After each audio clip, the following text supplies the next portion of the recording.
All right, welcome back. Derek Webb coming up later in the show. First of all, this week's talking points, and this is where we start with the racing tax. The government's campaign has reached boiling point now with the news that they're going to abandon all the racing or postpone all the racing on Wednesday, September the 10th to make a point in Parliament. It's going to cost the industry £700,000 or thereabouts on the day. Neil Channing, Jamie Osborne, where are we at now and what is the key battleground? Well, OK, just in case you haven't been following and in case John Gosden didn't invite you to his meeting, equalising the tax is what we're talking about. So horse racing tax is 15%, tax on other kinds of betting is 21%, but of course with horse racing you have an 8% levy, so effectively... 10% levy. Sorry, 10% levy, so if... some of these numbers. Effectively, it costs you 25% if you're a bookmaker and you're taking a bet on horse racing. Now, the government want to sort of tie up a load of tax laws in the budget, not so much as a revenue-raising thing, more as a kind of simplifying thing. And they think, well, if we just make it the same, that'll be easier. Now, one of the arguments that I sort of never really comfortable with is that, well, I totally accept the point that racing is a cerebral thing. You know, you go in and you solve it like a crossword puzzle or a jigsaw or whatever. So it's a bit different from playing a fruit machine. But I don't really see how you can then argue that it's different from doing a football coupon or having a bet on a tennis match. I also take the point that horse race betting is generally, you know, it has all kinds of wider social benefits because it, you know, the horse racing is an industry. It employs people. I slightly uncomfortable with the numbers given. I think in terms of people that have their hands on horses is about 16,000 people. Yeah, 80,000 is a sort of... This is involving a lot of people that work in bingo halls, work in betting That's shops. 6 degrees of Kevin Bacon, that one, isn't it? Yeah, a little bit. Sorry, I've spoken... I'm not That's all right. We've got time. We bought ourselves a bit of time. We've got plenty of time. Because I knew you were here. What do you think, Jamie? Is the campaign going well, do you think? Well, I'm pleased to see that we're attempting to get on the front foot. I mean, if this goes wrong and this door gets closed, it will never get opened again.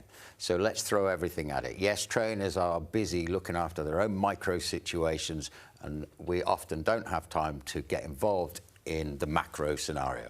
But the impact for all of us within the sport, if this occurs, is immeasurable. Do you think the main problem is that we're arguing just to have the status quo, though? We're not actually arguing to get any improvement. The best thing that can happen... we are, though. We are arguing to get an improvement, aren't we? We might get a carve-out, we might get some extra money towards the levy, yeah. It's just not as one-dimensional as people think. I think there is nothing wrong with the sport attempting to separate itself from sports betting. Let them paddle their own canoe. Let them make their arguments. We already have the 10% levy that they don't have. So we are, in effect, taxed at a higher rate than sports betting. And I think one thing that mustn't be lost in this argument, and government must bear this in mind, I hope they will bear it in mind, is the soft power that this sport gives us internationally, especially in the Middle East. I think if they underestimate that, if they risk damaging this sport and risk taking away that power, I think that would be a mistake. So do you believe that's the most persuasive argument? Do you think soft power is the most persuasive argument? Do you think racing is a different betting product from casino gaming is the most powerful argument? I think that has to be the strongest. I mean, come on, Nick, it's, you know, one is, you know, I don't know the numbers, but I would imagine that the problem gambling levels... Betting singles on horse racing is right at the bottom. Yeah, OK. Betting slots is right near the top. So there's your argument initially. And you can't think of... Yes, they're element of chance games, but they're two completely different things. You know, the bookmakers, as long as they... or the betting operators, as long as they drive enough turnover through those machines, through the online stuff, they're guaranteed their profits, and it's a very cheap way of achieving those profits. So I think that the tax rate on that has to increase. But how anybody could think that that should be treated the same way as our sport I just think it's illogical, because they are two completely separate things. So the natural progression from that is what we've seen today, subtly, but you don't have to be a brilliant reader of the industry to work it out, that Brant Dunshea is essentially now more overtly espousing that view, and a view that would have been espoused more clearly by Jim Mullen and Martin Cruddas in recent days. However, William Darby was very mindful of the money that he, as a racecourse, is getting from the betting industry, not just in levy, but more crucially through media rights and sponsorship. And he's thinking, right, if we rock this boat with the operators too much, then how is the sport going to achieve the operators are guiding a different type of boat, you know, because they are not deriving the bulk of their profits from our sport. They are deriving... very little of them. The bulk of their profits are coming from elsewhere. So it's very hard for them to get into this argument, when really what they are arguing, they don't want to see any tax rate increase from their 21%. Of course they don't. You know, so they're not... But it's also... It's an inconsistency. But they can't join our argument because, to be perfectly honest, they don't really care. They will argue that, oh no, we love racing, it brings people in and all that. Most of these operators, what's Flutter worth? $400 billion. Most of them don't care less whether racing exists or not, because it's all about duty to their shareholders, making a profit. So then the question is, how, and this is something we'll be talking to Derek about later, how then does racing have a sustainable financial model if it starts to take ownership, take control, realise its place in the world relative to the major gambling operators on whom it entirely relies at the moment, essentially, for its funding? What is the sustainable funding? Well, the levy system is in place. You're not going to build it on an extra 100 million quid's worth of levy. No, but we can't discourage the operators from promoting our sport. And if the product becomes too expensive, well, they're not going to bother. So it's government that has to give us some assistance with that. And obviously that's the purpose of this unusual September the 10th occurrence. The other thing I was going to say is that the people who are, and I'm not saying this about Derek, who's just about to come on, but there are people who are definitely anti-gambling within Parliament, and there are campaigners who call themselves campaigns for fairer gambling, who are abolitionists. Right. And they would like to open up a schism between... Is this where we can move on to the next? Can we move? We can go on to Dawn Butler. Can we get on to Dawn Butler? I follow Dawn Butler on Twitter. She's a Labour MP in London, and she would be on the soft left of the party. She would probably say she's on the left of the party. She'd be in the kind of Sadiq Khan camp more than the Keir Starmer camp. I've noticed that she's been running a bit of a campaign recently to clear gambling off our high streets. She thinks there are too many gambling premises on our high streets. But it strikes me that, following her campaign a little bit, she seems to be tying in slot machine arcades with betting shops. To her, they're exactly the same thing. Now, and she says that the proliferation of them and the expansion of them is getting ridiculous. Well, if you just look at the numbers for betting shops, 15 years ago, we had about 10,000 betting shops in the UK. Prior to COVID, we had about 5,000 betting shops in the UK. Since COVID, we've got less than 2,500 betting shops in the UK. I think even possibly less than 2,000. I haven't checked the numbers this morning, but I think it might be possibly less than 2,000 now. They're dropping by the day. Clearly they are. It's interesting because, you know, we're talking with the Axe the Tax stuff about the difference between slot machines and racing and betting on horses and betting on sport and that kind of thing. Clearly, to Dawn Butler, they're the same thing. And I've noticed lots of other Labour MPs endorsing her campaign. She's getting people to sign up to her campaign. It seems to be a popular movement between London Labour MPs to say, there's too much gambling. And as far as they're concerned, it seems like that gambling is all the same. And it struck me that if that's the mood music behind this, it's going to be quite hard to win the axe the tax argument if Labour MPs just see it all as bleh, gambling. I still say I want to see Gosden, Buick, Moore, Osborne. I want to see them there with placards. Well, just on that, I mean, we don't actually have the strike on our list, do we? But you know, generally speaking, I am always in favour of a nice glad I'm glad to see some of my comrades coming round. The thing is, who'd have thought we'd have come over to your side? They've abandoned the racing. No one can even cross the picket line. That's the point. I do notice that the fixtures are immediately being moved, though, so that the teat of the it's going to be great for Ireland, isn't it? Of the filthy lucre is still going to come in. It's just going to come in on a different day. The media rights money. So they'll be betting on Cork. They'll be betting on Compiègne. Nothing for the levy. No use to us. Great for Ireland. It's interesting, though, that the number, 700,000 lost in one day. You know, last week we were talking about the fixture list and how, you know, it didn't get slashed completely. When you hear 700,000 for 3 sort of low-grade fixtures midweek, it's no wonder we can only lop 2 fixtures off in a whole year. And there you go. It's a bottom feeder based on volume. As things stand at the moment. Maybe it'll all change. Richard Hannon found himself the subject of debate yesterday when, after an interview on Friday afternoon on Sky Sports Racing with Matt Chapman, when he said all was well with Rosalie, it emerged later that the horse had a bruised foot and would miss the Prix Jacques Le Marois and would instead be rerouted to what looks the rather easier City of York Stakes. I'm sure that's just coincidence. On Saturday.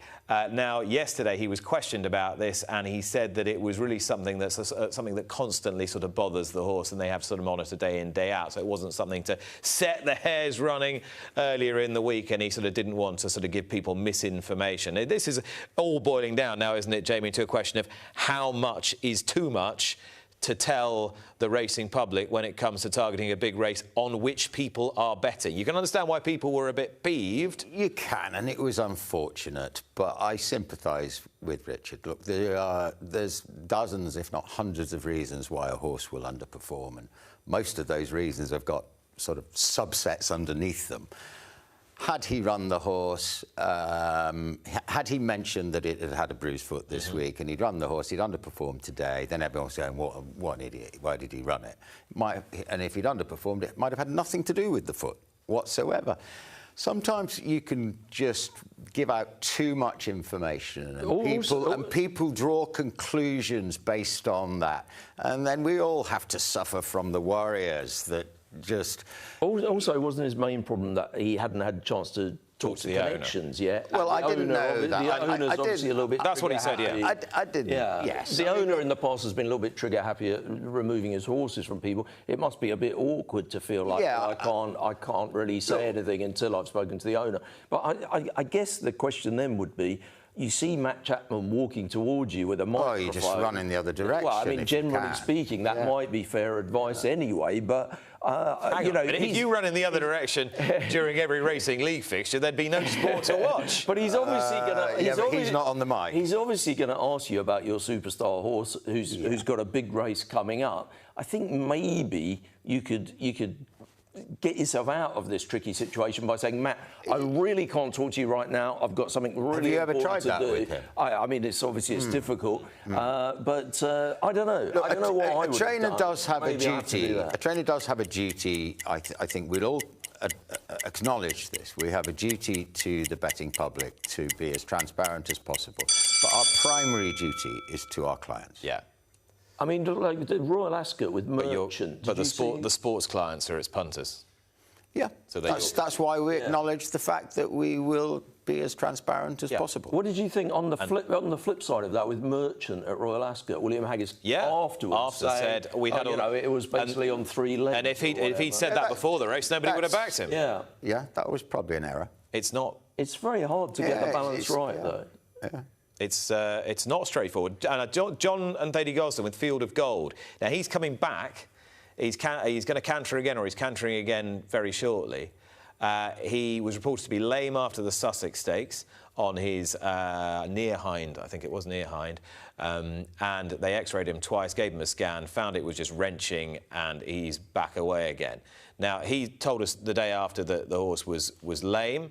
Obviously, a lot of people would have thought, OK, that's him done. Now he's back on track, and it looks like something like the Moulin and the QE2. So is that the kind of right sort of information flow? Well, I don't know. Had he won the Sussex and was lame afterwards, would we have known about it? No. I mean, look, I think everyone was looking for excuses. Look, I'm not saying that there's any dishonesty here, but often horses come out of races with niggles. I wouldn't put that down as his reason for defeat. It's a nice one. You're making a stallion, you've got to say something. But you know, I'm sure he'll come back and prove to be a very good horse. So but on the day, he underperformed, and it was a messy race. Would you attribute the defeat more to the fact that he was badly positioned in a messy race? Yeah. As a general thing on this communication stuff, though, like how could people do it better? Should there be a more kind of formal channel for this kind of thing? It's impossible, Neil. It's impossible to get it right. Yeah. You know, every horse that goes out every day has had a journey to that race course, which may have included a few days lame last week, or a dirty scope, or it coughed, or tripped over. Or, you know, how much do you? I don't know. I don't know the answer either.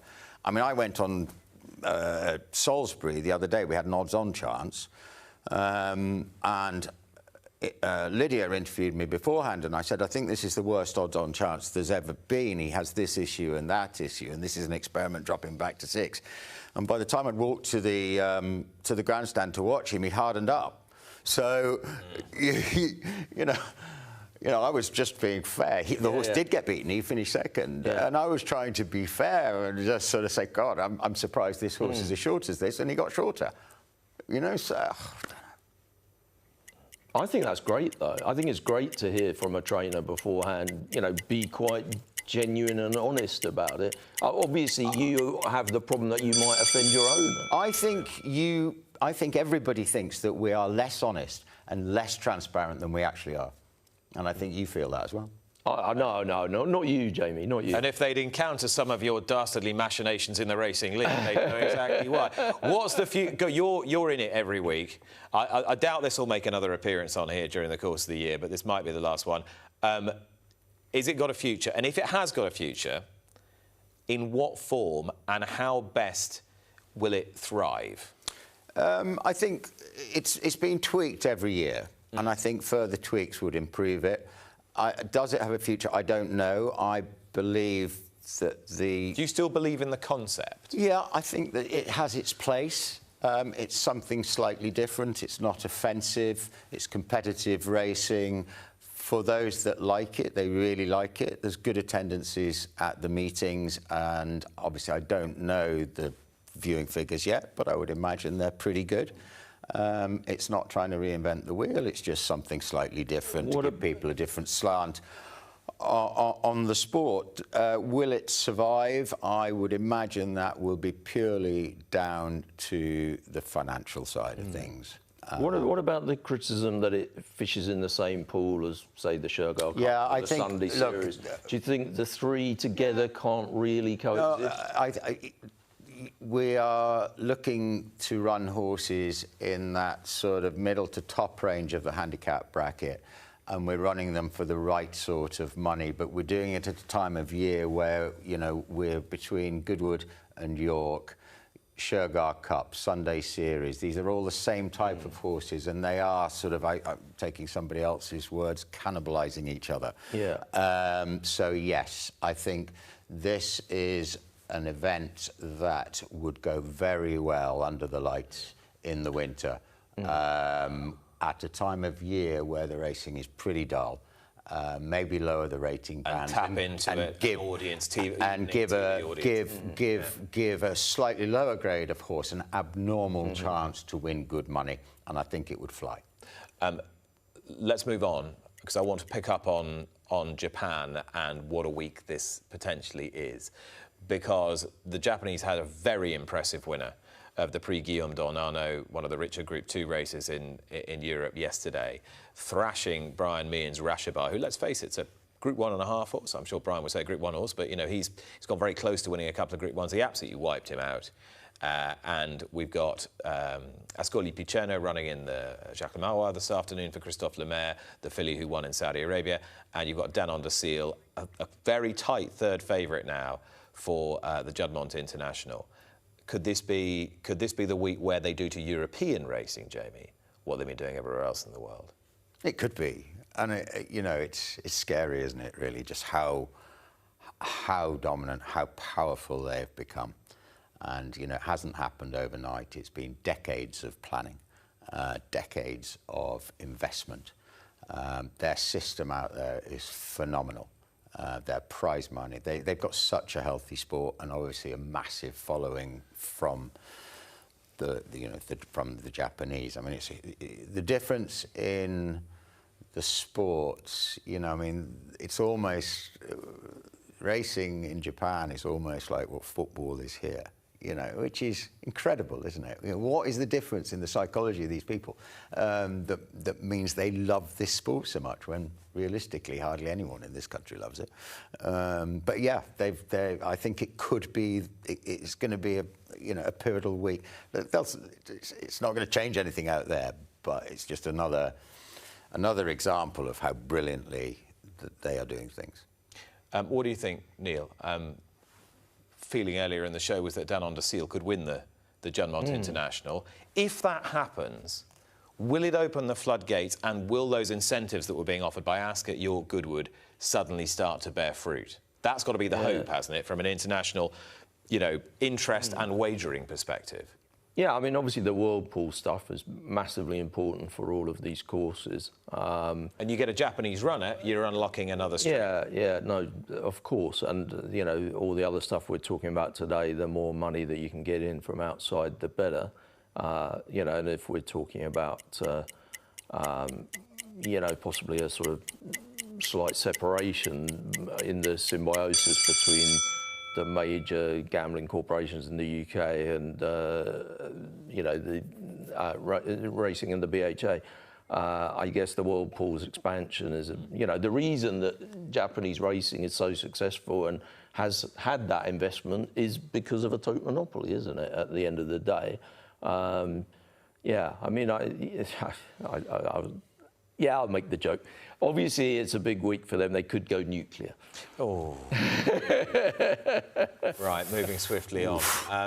There are so many positives about York this week.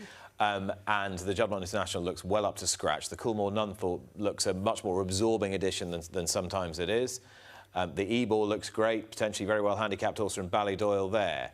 The Yorkshire Oaks has a star in there in Mini Hawk and has some nice horses, but given that Whirl is not likely to join Mini Hawk, it's going to thin out, and there might just be 2 horses trained in Britain. Now, this is not a comment on York, this is more a comment on what's around, what's available. This is a sort of crystallisation of, has anyone got middle distance fillies that can really challenge Aidan O'Brien?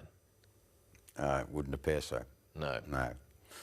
But, you know, do you think it also goes back a bit on what we were talking about Japan, actually? The fact that, you know, breeding in Japan is perfectly acceptable to breed middle distance, whereas in Europe, less so. The strength of the Coolmore broodmare band is phenomenal.